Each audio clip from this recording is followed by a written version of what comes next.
This meeting is Sorry now about being recorded. Oh, and that's a nice segue into my next agenda item. Just a couple of housekeeping items before we go ahead and dive in. We're going to go ahead and place all guests on mute just to prevent any background noise. And in terms of questions or comments, or if you continue to have any trouble with the audio or otherwise, please go ahead and type that into the chat box. With regard to questions about Dr. Cox's presentation, we're going to hold all questions to the end. We will keep track of them in the chat box, and there'll be some time for the end at the end for some Q&A, and we'll do our best to get to as many of them as we can. And then finally, as you may have just seen on your screen, we are going to record the webinar and post the webinar to the AMPO webpage along with Dr. Cox's slide presentation. So with that being said, I just wanted to offer a little bit of background as to how this group came about and the purpose of the group. Over the last year or so, we've had a number of conversations with our membership and FHWA and others about the need for a forum and the need to build some capacity within the MPO community as it relates to GIS. And so out of those conversations, we sent around a state of the practice survey in May of 2018. Many of you with us today not only received that survey, but completed it for us. So thank you very much for taking the time. I realize it was a fairly extensive survey. But it was important because we were able to use the results of that to build a mission statement, goals, and a work plan for this group. So with regard to the mission statement, goals, and work plan, that is live on the AMPO website, and I hope that everyone's had a chance to take a look at that. In addition to the quarterly webinars, we are working on building a listserv and a message board this group will be able to utilize. So once both of those are up and running, we'll definitely get a note out to the group to let everybody know that that is active and can be utilized. We hope to have that up and running fairly shortly, so stay tuned for more on that. In addition, we're hoping to explore the potential for an in-person peer exchange. As you'll see within the work plan, we will be providing these peer exchange opportunities via the web each quarter over the course of 2019. However, we are exploring the potential for an in-person peer exchange, whether it's in conjunction with the AMPO annual meeting or otherwise. So keep an eye out for some more details on that as well. Most importantly, please participate and provide feedback. We are just launching this effort, and we really want it to be participatory. Your feedback will help us make this group and deliverables better. So please feel free to contact us at any time with regard to the mission statement, goals, objectives. We will be updating the goals and objectives each year based not only on the feedback from the group and the webinars, but we will also be circulating a state of the practice survey, something a little bit lighter than what went out in May of 2018, but as a way to kind of make sure that we're hitting all of the key elements that we'd like to be hitting. So stay tuned for some more information on that as well. And lastly, if you are interested in presenting on a quarterly webinar, or if you have some topic ideas that you'd like for the group to consider, please go ahead and email myself and my colleague Rachel. We'd love to hear you, and we have a running list of ideas and folks that have volunteered to offer a presentation. So we'll go ahead and add you to that list. And I'd also like to offer a special thank you to our leadership team. Ann Burns from SEMCOG, Jenny Wallace from Dr. Cog, and Mara Kamowitz from Baltimore BMC. And then the other the other member of our leadership team is Mark Sarmiento from the Office of Planning at FHWA. And that's who I'm going to go ahead and turn it over to right now to just offer a few remarks on FHWA's role and perspective on this effort. Mark? Thanks, Bill. Again, my name is Mark Sarmiento. I work in the Federal Highway Administration Office of Planning, and I also want to welcome everyone to today's webinar. Over the last couple of years, Federal Highway has been really promoting and emphasizing the use of tools and technologies to help transportation agencies do their job better. And a big component of that is the use of geographic information systems and spatial data. We understand at Federal Highway that everything that happens is based on a decision that's made that comes from a plan, and that plan is pulled together and based on information, and then of course all that information based on data, and so however you collect that data, obtain that data. GIS we see GIS as a great tool, an effective tool for bringing different data sets together to help you make better decisions. And so over the years, we at Federal Highways have sponsored several peer exchanges. We've done case study reports, all focused on how GIS is used, and how is it used used to support the work that a transportation agency is involved with. So certainly, if you've got topic ideas for a future webinar, or even take those topic ideas and perhaps use it as an inspiration for a peer exchange or a case study report, please let us know.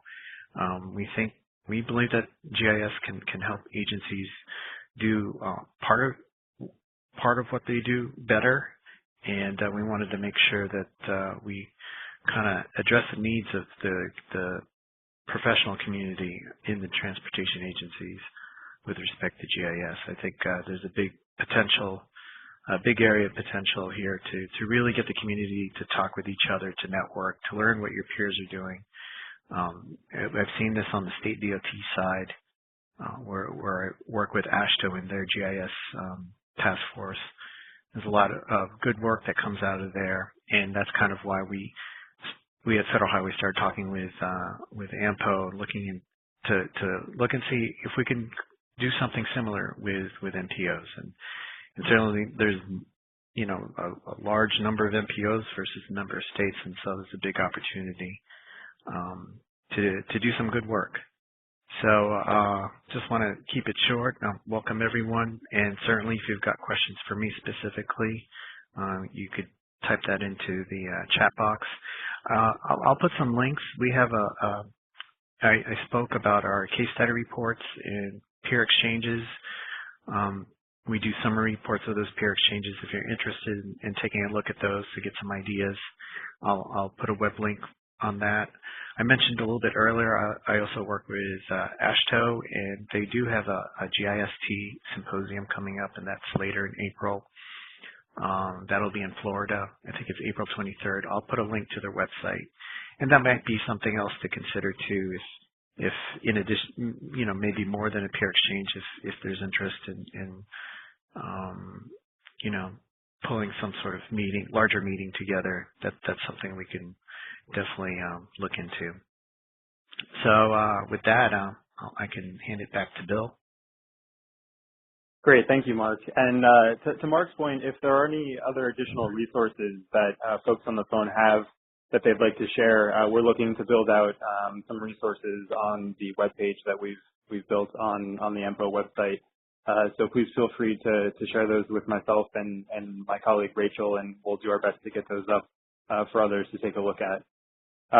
So with that being said, I'd like to introduce and turn it over to today's presenters. Jenny Wallace is a senior GIS specialist at the Denver Regional Council of Governments, and her colleague Emily Lindsay is a transportation planner at DRCOG, and they will be providing today's presentation. So with that, I will turn it over to Jenny.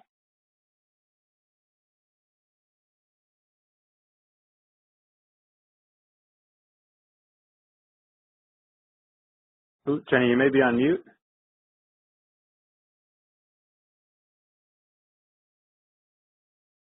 All guests have been unmuted. Ooh, Jenny, are you there? Yeah, can you hear us? Now we can hear you, yep. Okay, great. Hi everyone, thanks for joining today. We're excited to talk about the DRCOG Active Transportation Plan, as well as some bicycle facility inventory and micro-mobility that we've been working on at DRCOG. Before we get started, I wanted to say that we also have Pete Jordan in the room, who's the GIS analyst, and been working on the bicycle facility inventory data for, we said, around 10 years now. So he has a lot of institutional knowledge and has really been in the lead with these data issues that we've had. So I will go ahead and turn it over to Emily, who will kick off the presentation. Sounds good. And there is a little bit of background feedback, so I'm not sure if folks are unmuted or what the deal is, but if you could please mute yourself, that would be awesome. So I'm Emily Lindsay. I'm a transportation planner here at DRCOG in the Transportation Planning and Operations Division. And we work really close with Jenny and her team on the data side. So I'm excited to be here today. Thank you, Emily. So today we're going to go through active transportation plan, kind of the precursor to this bicycle facility inventory update. Talk about some of the stakeholder input that went into this process, the actual bicycle facility data itself, and then we're going to end with a little conversation about micromobility and kind of this side of data at DRCOG. And again, we're getting a lot of feedback. I don't know if other people are hearing this background noise, but is there a way to mute folks?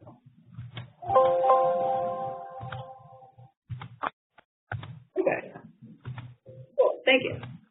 So for those of you that aren't familiar with the DRCOG planning area, it is a pretty large area for an MPO. It's a 10-county region. Our MPO area is about 8 counties, but the planning area, again, includes some additional counties that are outside the MPO boundaries. So DRCOG recently adopted the first ever regional active transportation plan for our region, and that, again, is kind of the context for having this discussion and making some progress on this side. So again, for folks unfamiliar with the region, we today around 3 million people. At 2040 are projecting over 4 million people. So throughout the kind of year-long planning process of the active transportation plan, we wanted to make sure we had a good understanding about who we were planning for. So we conducted a survey of folks around the region. Again, this was conducted independently, so it's statistically valid and representative sample of folks across the Denver region. Of that 4 types of cyclists that has been done nationwide and in Portland in general. We found, kind of unsurprisingly, there were a little bit more of folks in the somewhat confident and highly confident category. Again, being Colorado, we weren't super surprised by this. We also had a little bit higher than average percentage of folks that are interested but concerned, around 60% of the population. So that's kind of the context that we're setting things up. Or with 60% of the population being interested but concerned, facilities really matter to us when we're thinking about encouraging folks to get out there and try biking and walking, really, for that matter, in the region. So again, we have a variety of bicycle facility types in the region, and since there is kind of a sensitivity in a high number of folks that are interested but concerned when it comes to bicycling, our facility types, again, they really do matter. So understanding what we're talking about and how we're inventorying our facilities is really important. Folks that are comfortable, on shared use paths and separated facilities aren't going to be the same ones that are comfortable, biking kind of in that open shoulder that you see on the upper right-hand corner. So again, part of the resident survey was asking folks about potential barriers to biking and walking in the region. And just to highlight this, around 60%, that same 60% of folks said that they would bike more if they knew the best and safest route to get to their destination. So the idea of categorizing and inventorying facility types by their kind of level of comfort is really important as we think about journey planning and trip planning and using this data for some more forward-facing opportunities that connect people to places. And so anybody that's been through an active transportation plan knows there's a variety of inputs. We're not going to talk about all those today. I just wanted to highlight that we will kind of cover the Active Transportation Stakeholder Committee and the stakeholder input throughout the process in the data analysis side. So again, we considered lots of data sets as we developed the Active Transportation Plan, from safety data to travel model data, bicycle count information, socio-demographic data. But we really focused for this presentation on our existing bicycle facilities, both on and off the street. So that, for context, is like shared use paths, side paths. We talked about on-street facilities, buffered, separated, conventional bike lanes, and neighborhood bike lanes and signed bicycle routes. We also, for this, looked at planned and proposed bicycle facility data, which doesn't exist throughout the region at this point because there's not a bicycle plan in every single community, but we did have some data to pull from. So some of the stakeholder input that we garnered throughout this process involved a active transportation stakeholder committee, and those are technical folks from our member governments that worked with us about every other month. And we also engaged kind of a broader local government audience at workshops throughout the region at various parts throughout the planning process. And these stakeholders were involved in the discussions kind of throughout the planning process. They really got us started when we were looking at existing conditions, and then later when we were assessing connectivity and developing regional corridors. And I think early on in the planning process, it became really evident that folks in different communities have different facilities. They do different things. They call them different things. And our current bicycle facility inventory also used kind of a separate subset of facility types. So we thought it would be in our best interest to improve the collaborative process and the inventory itself if there was a more consistent approach in a standard set of facility types. Hello, and welcome to the meeting. Please enter your passcode followed by the pound or hash key, and I'll connect you. So as part of the process, we conducted a data assessment. We did use a consultant to help us develop the active transportation plan. We used Tool Design, who, big player in the active transportation game. They helped us with a data assessment. Kind of after using it to develop existing conditions, they got familiar with our categories and our schema, and they Thank you for joining Global. came up with This meeting is now being They came up with recommendations and edits for us to review internally as we developed a new schema for the bicycle facility inventory. And then it was kind of left to our team internally to implement these changes and migrate the data. We're going to say, overall, this probably took about a year from start to finish. Obviously, we all have a bunch of other things going on, so that's not, exclusive. But in terms of developing recommendations, kind of going through them and thinking about how we can implement them, we would say it's about a 12-month process. So I'm going to give it back to Jenny, who's going to get a little bit more in the weeds. Thanks, Emily. And just as a reminder, it seems like we're having some audio difficulties. If you could just mute yourself, that would be great because we're hearing a lot of background noise. So I'm going to get a little bit more into the weeds with our bicycle facility data and the process in which we collect that data and what it has looked like historically for us, and then also looking into the future with this redesign, what that's going to look like for us. So to start, we request data annually from our member governments. We usually put out that call in January, and hopefully by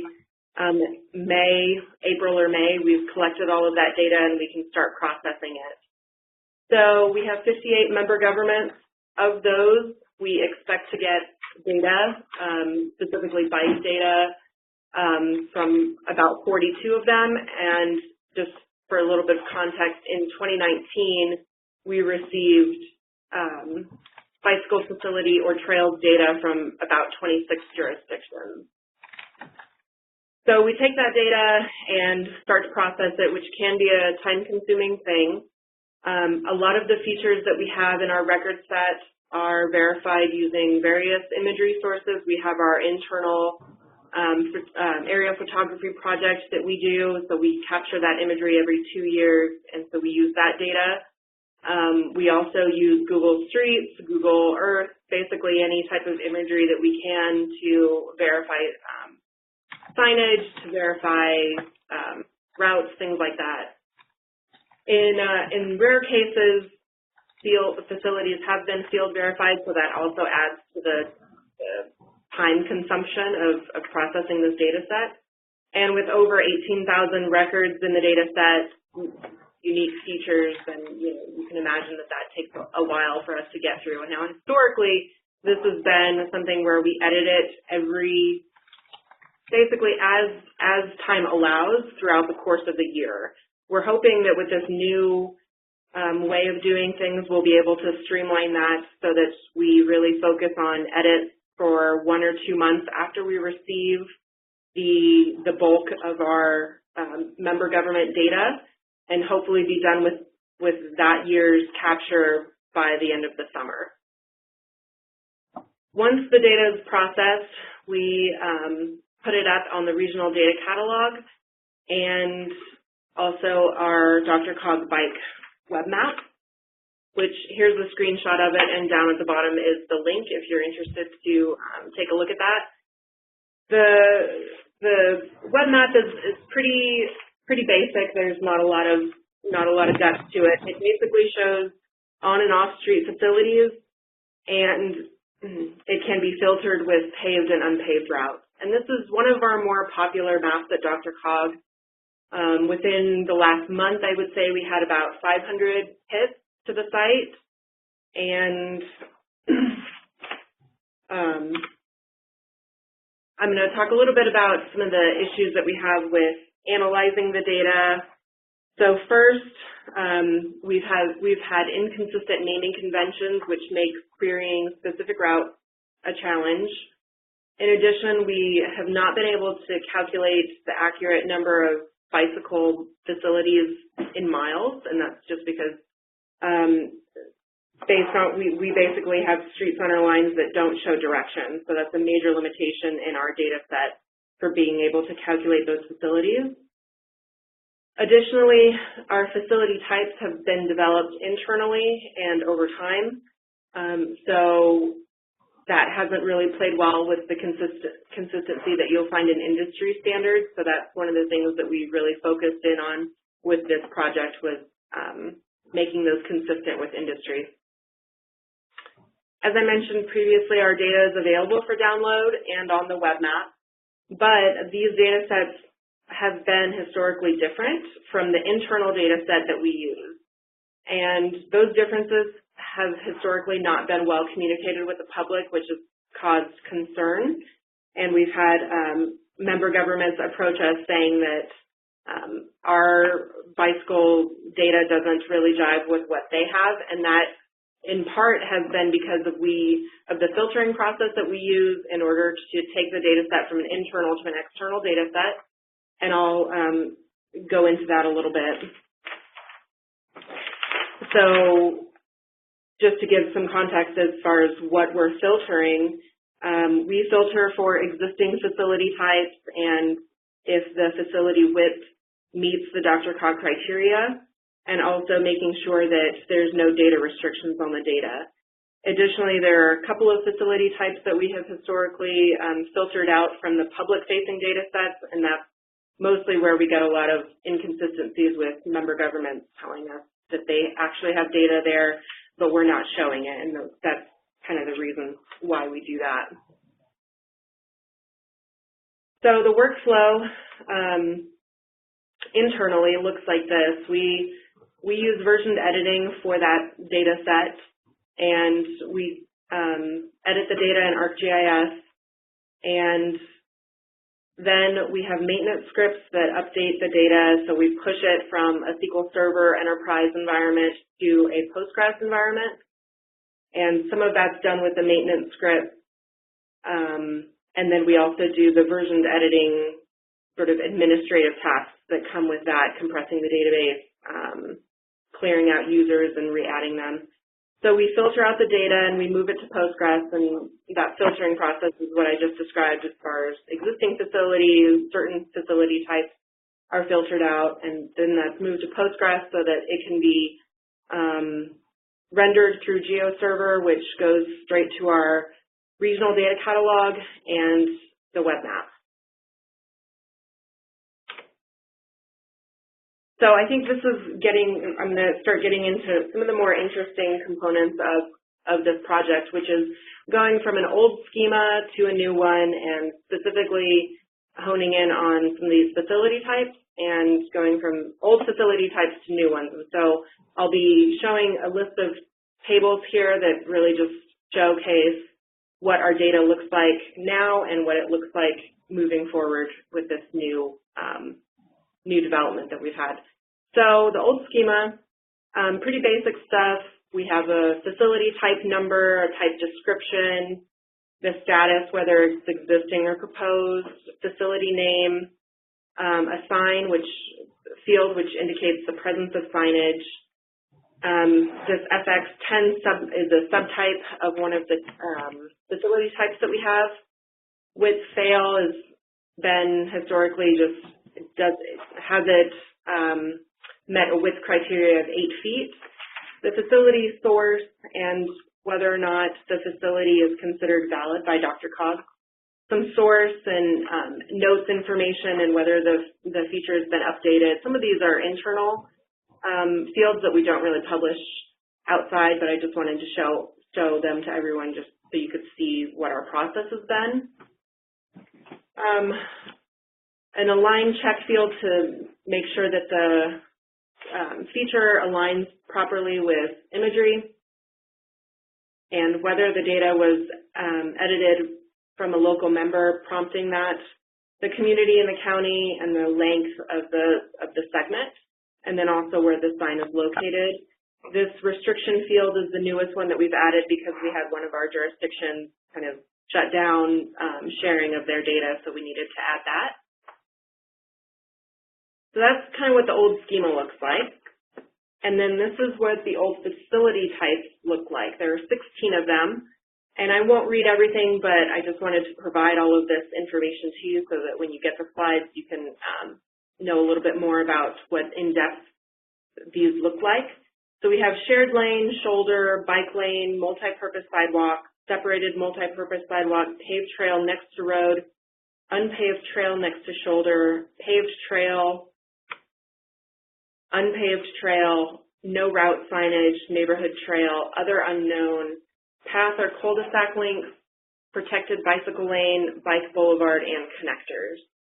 And as I mentioned before, a lot of these facility types were developed over time, just as we saw that there was a need for a certain type designation. And again, these aren't really following industry standards. So switching to the new schema and what that looks like, we have a lot more fields that will allow us to do a lot more with data analysis. But some of these fields aren't going to be populated right away because we may not have data available.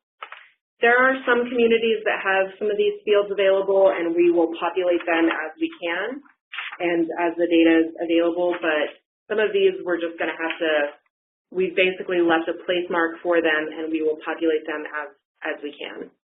So we've got facility number and facility type, and the status, the name, alternate name, and route names, and those we decided to break up so that it makes querying the data more easy.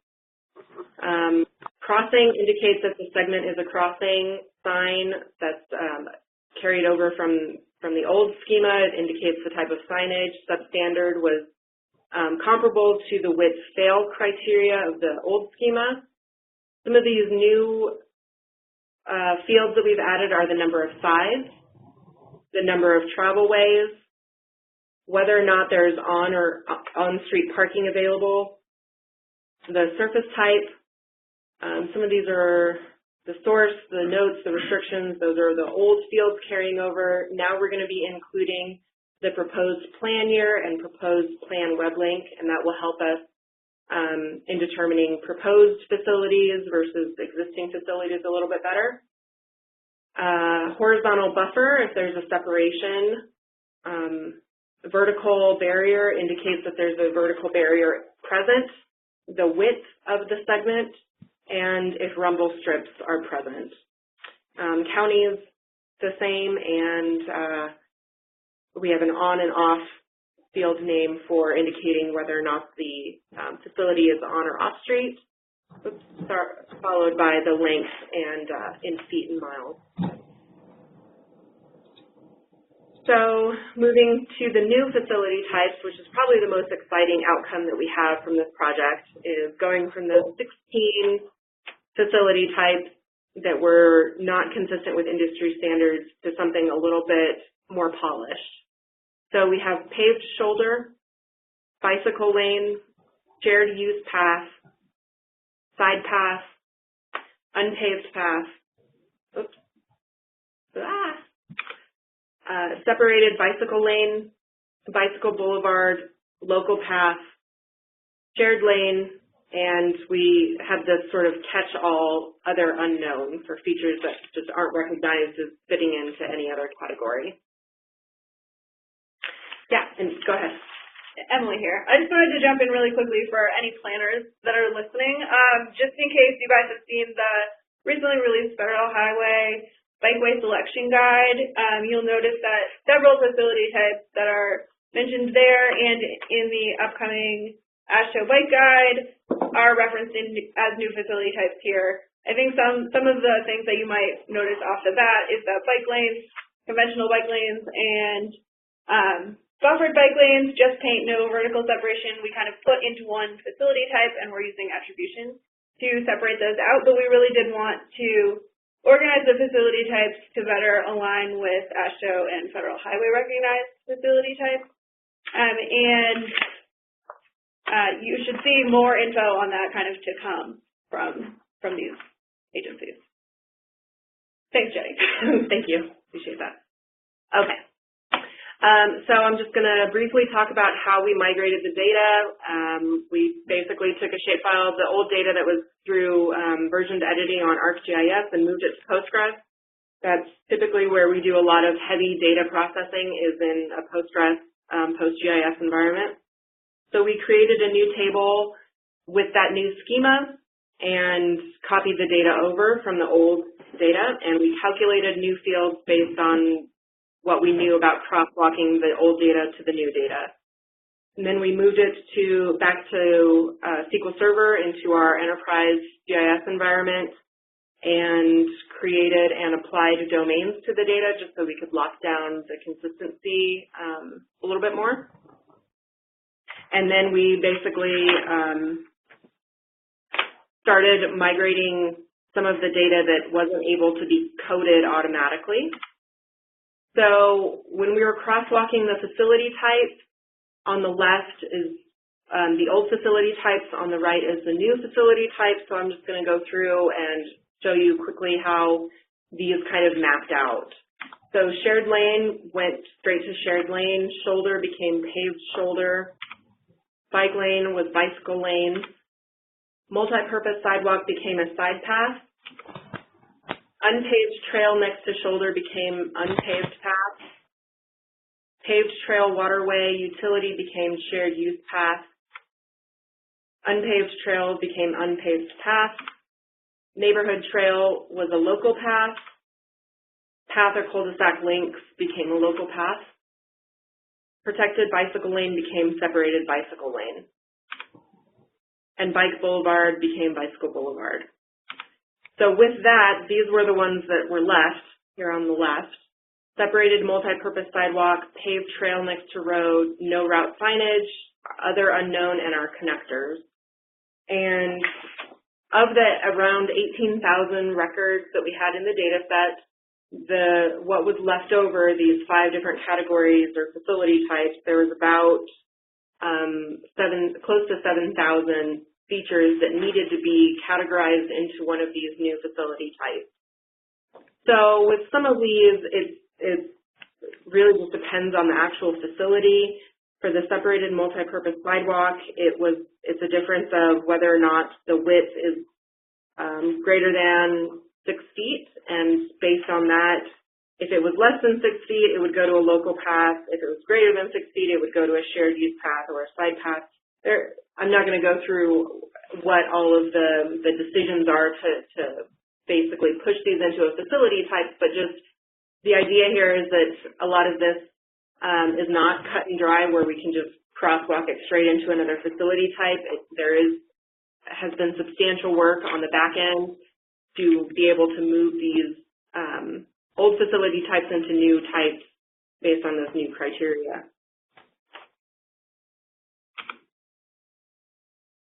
So I just wanted to share a screenshot of the downtown Denver area with what our new facility types are looking like. So we're already starting to better analyze this data and look for inconsistencies in data just by looking at these different facility types and getting a really good picture of what our Denver region looks like with these new facility types. I wanted to talk a little bit about the domains that are specific to some of the new fields, just because that is really part of the data structure. So for the substandard fields that used to be categorized as our with fail field, but now we've added categories to it so that we can be a little bit more comprehensive in exactly why we consider that facility to be substandard. So there's the domains, the curb lane, share the road, share-o, shoulder lane only, with fail again, other not applicable, and unassigned. These unassigned domain types are just basically default values for when new features are added. So the crossing domain, we have whether a crossing is marked, unmarked, or whether there is no crossing associated with it. The surface type is paved, unpaved, or unknown. The sign field, we have yes, it has a sign, or no, it does not, or unsure. Sidewalk, no evidence of signage. Horse trail, no bike allowed, or other. On-street parking, we have no parking, parking on one side, parking on both sides, or not applicable, or unknown. There's a typo. And our status field is existing, proposed, or unknown.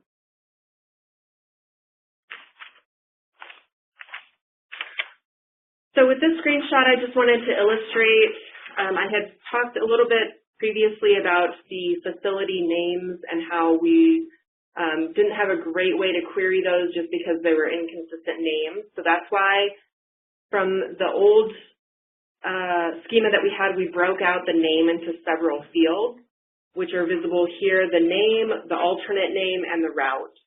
So before, we used to have this inconsistent naming convention where the route, for instance, D9 could be added to the name. So it could say South Platte River Trail D9 in one field, which made querying the data for a specific trail or finding the miles for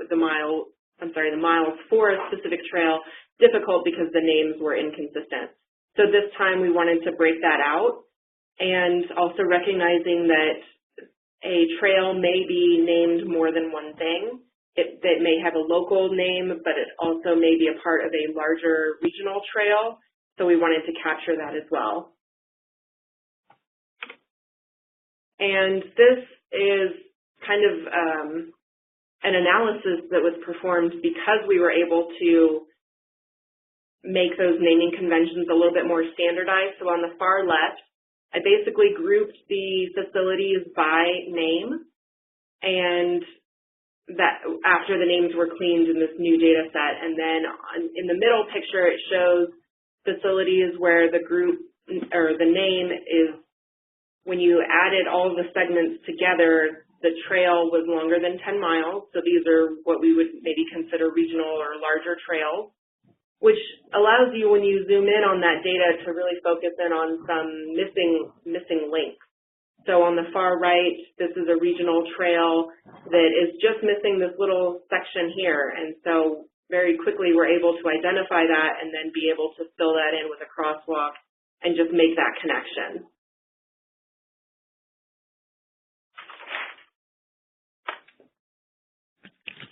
So as I mentioned earlier, with populating new fields, there are several fields that will be very valuable for analysis and really making the data set more robust and rich.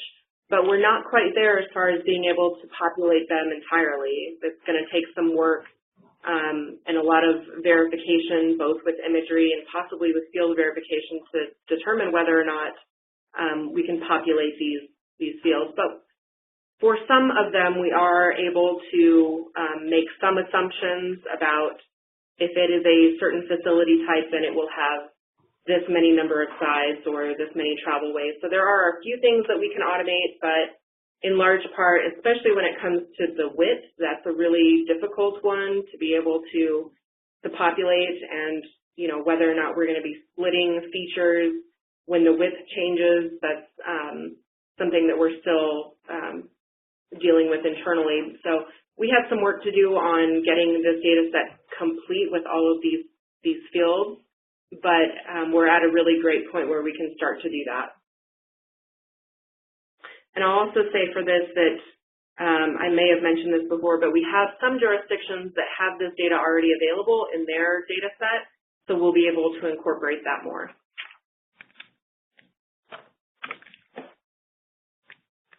So at DRCOG, we've also, over the last several years, have worked on planimetrics data project to coincide with our aerial photography project that we capture.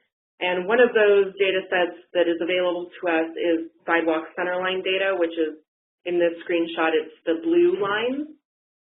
So we were thinking about ways that we can use this data to help us with our facility inventory data. Specifically, we are interested in the crosswalks and splitting those out, splitting those features where crosswalks are there. And we think that the planimetric sidewalk data that we have is going to be able to help us with that process. As far as exactly how we're going to process that, we're not quite sure, but we know that we have this data set available, and we're going to try and make good use out of it by intersecting it with our inventory data and seeing if we can split those features automatically. So for finishing the update, as it relates to the data, the next things that we have to do are to finish crosswalking the remaining facility types and any other fields that we can populate, establishing a workflow for automatically populating some fields. So some of those fields could be our county fields just by intersecting the data, calculating the length in feet and miles. As I said earlier, for some facility types, we'll be able to automatically populate the number of sides and travelways, surface type, and whether it's on or off street. And we'll be establishing efficiencies with the data set creation process, and that could be, like I mentioned, using planimetrics data to help us with that. And then we'll be going through an effort of updating the web map. Not just replacing it with the new data, but really seeing if there's any more interesting analysis that we can provide or interesting perspectives that we can provide in the web map with this new data. And that's it for me. I'll pass it over to Emily, and she can talk a little bit about micromobility. So I know we're at the tail end of this, so hang in there for a minute before we get to questions. Just a quick kind of wrap up. Doing the active transportation plan in a time where micromobility devices are kind of being released so quickly into the transportation space, and their kind of impacts on the active transportation network are something that we've really considered here at DRCOG and are currently kind of grappling with, where do we fit in this micromobility data space? We obviously have a lot of bicycle and pedestrian data sets at DRCOG. But so that's something that's happening right now. They're everywhere. I think a lot of folks and regions are kind of struggling with this issue as well. But it's definitely on our mind, especially as we've talked through bicycle facility inventory updates and their value to our member government. So moving forward, we do plan to share the new bicycle facility inventory schema and all of the updated products and documentation with our member governments, and get everybody together as a kind of region to walk through this new product. And hopefully we've had some interest from a couple of our member governments in actually just adopting our new schema and using that for their bicycle facility inventory, which really will make things easier kind of moving forward. I think folks have kind of been storing this ad hoc and in whatever format they can make it work, but I think providing them a basic template is going to be really helpful. So I kind of mentioned the micromobility workspace. We do have a work group currently at DRCOG with member governments, and we're really talking about kind of all aspects of micromobility, but I think most relevant to this group, we'll be discussing data and data standards kind of coming up. So if you guys are working on projects like that, we'd certainly like to hear from you, hear what you're up to. Or if you have questions, let us know later. So with that, our contact information is up here on the screen. Feel free to reach out to us. We're always happy to chat with other MPO folks and learn what you guys are doing and share what we can. So thank you.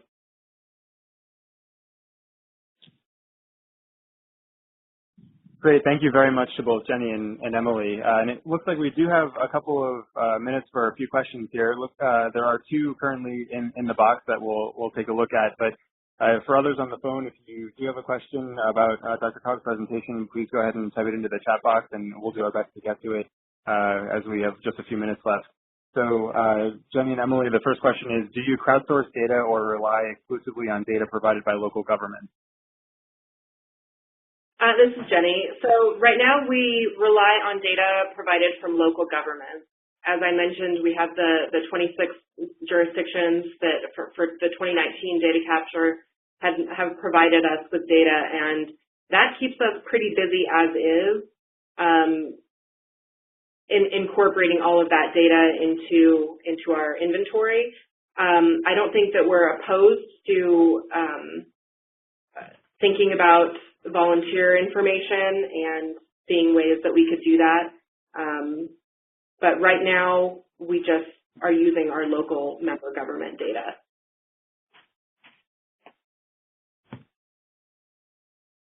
Great. And the next question is, what are some examples of data restrictions, example given location ownership, that you've encountered?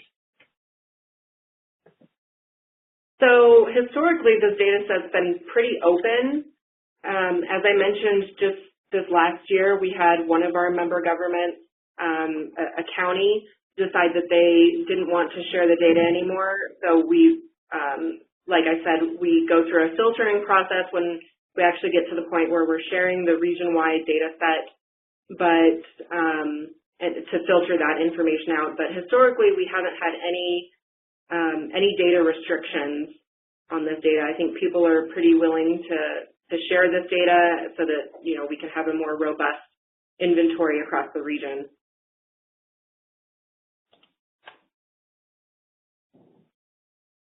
Okay, and on to the next. Do you use a standard symbology guide from FHWA or elsewhere for mapping different bike facility types? Internally we do, but not externally on the web map we don't.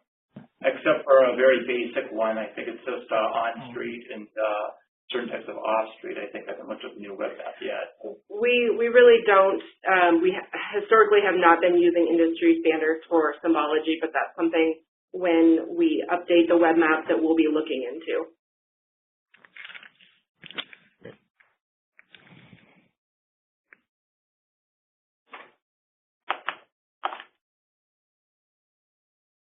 Great. And the next question in the chat box is, how are you handling existing facilities that need improvements in terms of status classification? So currently what we have in our inventory is whatever is on the ground. Like Jenny mentioned, these are kind of QC'd, mostly with imagery, but occasionally that will require on-site verification. So we include what's there on the street. If there is also kind of a proposed facility, like if there's currently a bike lane and there's a proposed side path, those would kind of be two coexisting lines in this new system, and they would show up in the facility status. So we would have what's existing, and that's what gets shown to the web map, but also keeping in mind that we're going to try better to incorporate planned and proposed facilities as well.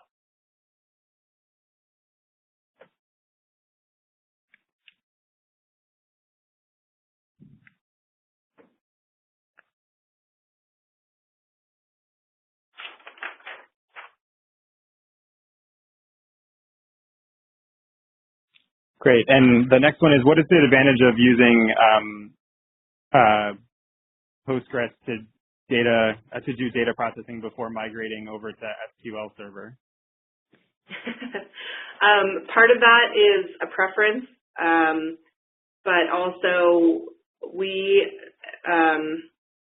are an open source proprietary shop. We do about half and half, and so historically, our enterprise GIS data has been in SQL Server, and so if you've ever worked with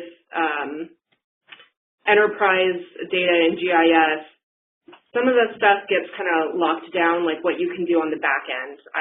I do a lot of data processing on the back end. I hardly ever open ArcMap myself. So being able to process the data through SQL Server, I don't have a lot of experience doing that. I have more experience doing Postgres. So for me, it's a preference issue of just moving the data into a format with PostGIS that I'm more comfortable processing that data versus on the front end or through SQL Server backend.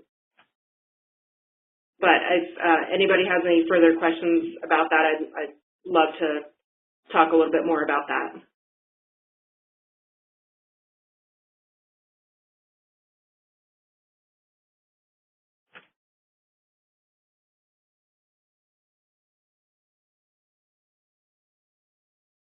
Okay, and you have multi-use sidewalk paths, which I haven't heard of before. Do people get confused that a sidewalk could allow bike travel, since usually most people assume that sidewalks are for peds only? So under the old schema that we had, we used to have a thing called multi-use sidewalk, and that was always the sidewalks that were connected right next to the roadway. And it was, like you said, it was confusing. People weren't quite sure. So we got rid of that whole thing of a multi-use, and we either have a shared path now or the side path. And it's just a way to make it a lot easier for people to understand, because it did get confusing. Signage was a problem too, whether it was signed or not. And every jurisdiction has a different way of whether you can ride on a sidewalk or if you can't. So we kind of limited it down to those two categories now, whether it's a side path or a shared use path.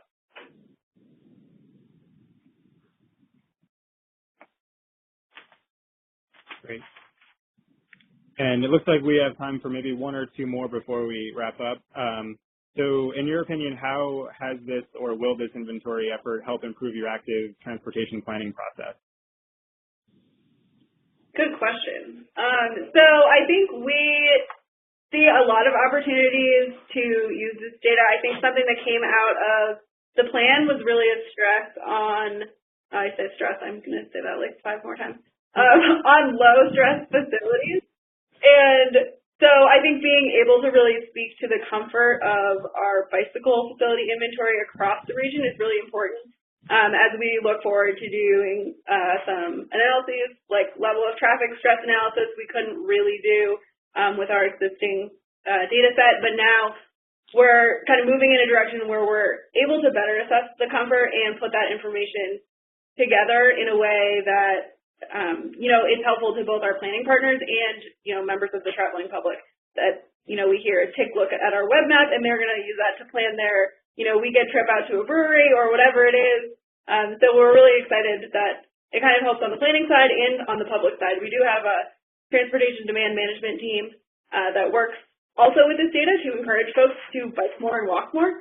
So this is really a more usable format that assesses things based on comfort. I would say that's the main message.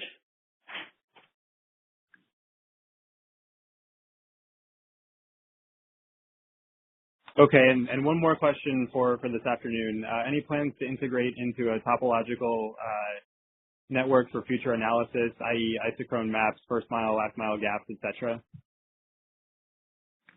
I think for the future we would love to be able to do that, but really getting the facility inventory to a good place attribution-wise is the first step to doing that.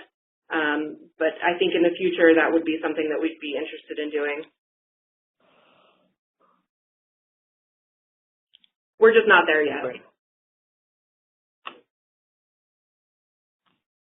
Okay, great. So we're just about at the top of the hour, so I just want to thank our presenters again and thank FSWA for their support and role in this effort. There are a couple of questions that we didn't get to, so either feel free to email Jenny and Emily directly, and I will also capture the questions that were posed in the chat box, and we'll work with Dr. Cog to get those answered and circulate back around. Just in terms of a couple of closing remarks, as I mentioned at the top of the webinar, the slide presentation and webinar recording will be posted to the AMPO webpage, and we'll get that out to folks as soon as it's posted. In terms of our next webinar, we're going to be looking at the end of June. We will get some details together as to who will be presenting and the exact date for that and get that out to the group in short order. If you have any questions regarding the working group itself or today's presentation, like I said, please feel free to email myself or my colleague Rachel Roper, or certainly Dr. Cog at any time. With that, I just wanted to say thank you one more time to Jenny and Emily and to everyone that took the time to join us today. And that'll conclude today's webinar. Thanks, everybody. Thank you. Great, thank you.